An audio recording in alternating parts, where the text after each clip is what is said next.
जय गुरुदेव। जब अंतर्दैत्यों का संहार करने के लिए चैतन्य शक्ति का अंतर्मुखी प्रवाह प्रकट होता है, तो वह अपना कार्य साधक के इन अनुभवों के साथ आरंभ करती है। पहला, सर्वप्रथम साधक के समक्ष साधक के संस्कारों के आधार पर अपनी क्रियाशीलता प्रकट करती है।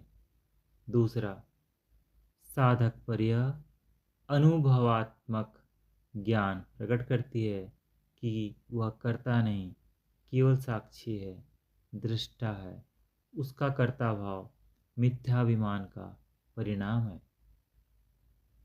तीसरा, साधक को उससे अपनी भिन्नता का प्रत्यक्ष एवं निश्चित अनुभव युक्त ज्ञान कराती है। ये अनुभूतियाँ भविष्य में होने वाली साधन की क्रियाओं का आधार बनती है। अब तक इन अनुभवों के अभाव में साधन का वास्तविक स्वरूप नहीं उभर पा रहा था। ईश्वरीय शक्ति का कोई प्रत्यक्ष अनुभव नहीं होने से साधक के समर्पण का आधार या तो कल्पना ही थी अथवा उसकी भावना। अकर्ता भाव भी केवल भावना या कल्पना ही था। सारी साधना अभिमान तथा कर्ता भाव के मिथ्या वैसाखियों के सहारे ही संपन्न हो रही थी। जिस प्रकार पीठ फेरते ही सामने का दृश्य बदल जाता है, इसी प्रकार चैतन्य शक्ति जागृत होते ही आधार तथा आधार का स्वरूप बदल जाता है। कर्म क्रिया हो जाता है, दृष्टा साक्षी हो जाता है। संचय होने के स्थान पर संस्कार क्षीण होते हैं। अंतर्दैत्यों की मारकाट होने लगती है।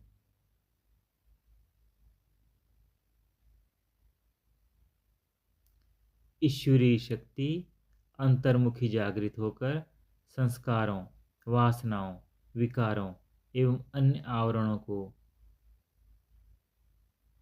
का भक्षण आरंभ कर देती है। वह चित्त में ज्ञानाग्नि की ऐसी प्रचंड ज्वाला प्रज्वलित करती है जिसमें जो कुछ भी डाला जाए सभी स्वाहा हो जाता है।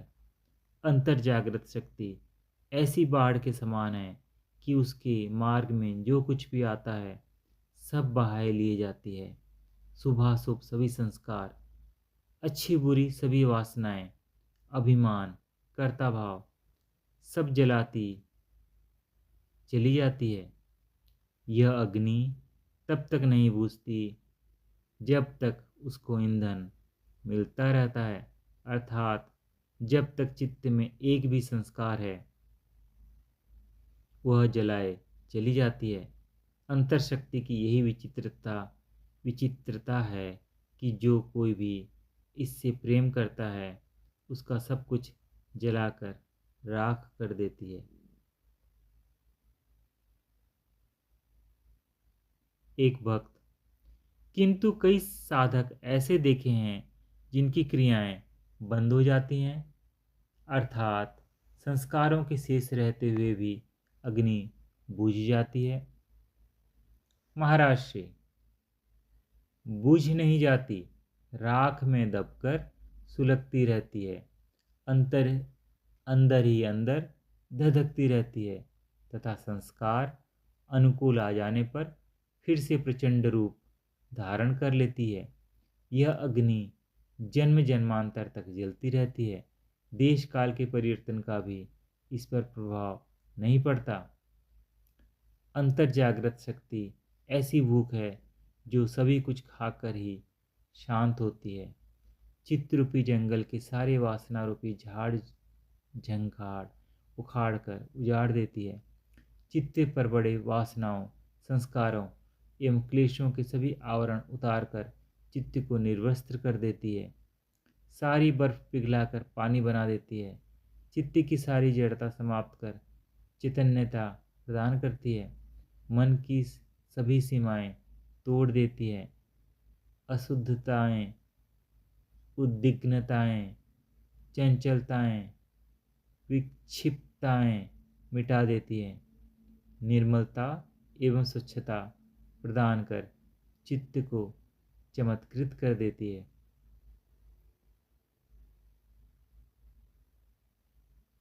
ध्यान रहे कि भ्रांति तथा ज्ञान अंतर में है। अंतर का साधन ही इनका शुद्धिकरण कर सकता है। जब तक जड़ नहीं कट जाए, पेड़ नहीं सूखता। बाहर की साधनाएं पेड़ की शाखाएं छांटने के समान है, वह जड़ तक आघात नहीं कर पाती।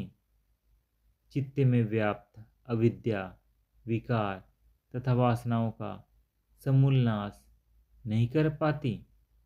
जब तक अंतर में ज्ञानाग्नि प्रज्वलित नहीं होती, अंतर्मल का नाश नहीं होता। अंतर्विधि में कार्यशील चैतन्य शक्ति ऊपर चढ़ती हुई संसार के प्रति उपरामता को उजागर करती जाती है। जगत के प्रति मन में उदासीनता, अनासक्ति, सहनशीलता तथा संतोष का भाव उदय करती जाती है, जिसका कारण संस्कारों का क्रियाओं में क्षीण होते जाना है। संस्कारों के कारण ही विकार रूपी दैत्य अंतर में उधम मचाते फिरते हैं। शक्ति विकारों को सीधे नहीं, उनकी जड़ संस्कारों पर आघात करती है। जड़ कटने में देर तो लगती ही है, जिसके लिए साधक को धैर्य धारण करना आवश्यक है।